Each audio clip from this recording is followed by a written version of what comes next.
So good morning, everyone, and thank you for the kind invitation. The reason why I don't see a company logo on my slides is that I'm now, since my departure from Meyer Burger, have the pleasure and honor to support many companies. So Max mentioned that I'm supporting Swift Solar as a member of the advisory board. I'm supporting other clean tech startups in hydrogen, in all solid state battery technology and others, and I'm chairman of Next to Sun, global pioneer in vertical PV installations.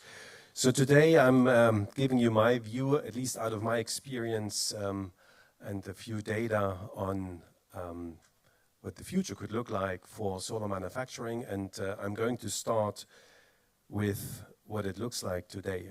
And I'm sure many of you know the data, so they are very fresh from a report that was actually only recently reported in October, showing something that in my view is very, very odd, nice on the one hand, but also a bit crazy on the other. When I may draw your attention to this left graph and the module part, showing a 1.4 gigawatt installed production capacity globally, and a 600 gigawatt market that absorbs the product. So we have so much overcapacity that I'm, of course, asking myself, is this market driven or is it maybe coincidence?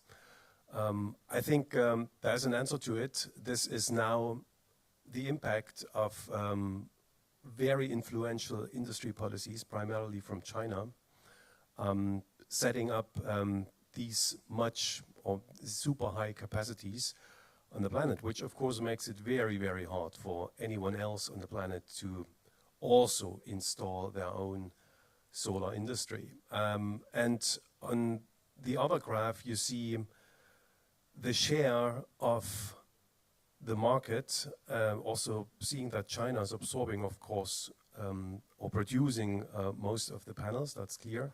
But also that the export ratio of product produced in China is going up, and it started going up exactly at the time when the US imposed new ideas and concepts, for instance, the Inflation Reduction Act, but also when the European Commission came out saying that we need the Clean Energy Act and the Net Zero Industry Act and all these measures. But also India has started putting industry policy measures in place to grow the own industry.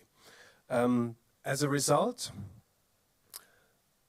I titled this slide a bit provocative. Is this a value chain or a China chain? I think you can get to the answer yourself. This is still, to the largest degree you can even think, dominated by China, with the one exception, that's module, where the rest of the world enjoys a 13% production volume share. But as you can also see, very, very fragmented, and also the entire Southeast Asia countries are also to the largest degree also run by Chinese companies, simply having set up module manufacturers there to try to circumvent, in particular, US tariffs. So that's the current situation. So China still continues to dominate despite massive interactions also in other parts of the world, which is an interesting question to ask and to try to answer. Why is it? Also, my takeaway, and of course that might be a bit personal after the defeat of the European solar industry in the second attempt, we cannot compete with the state.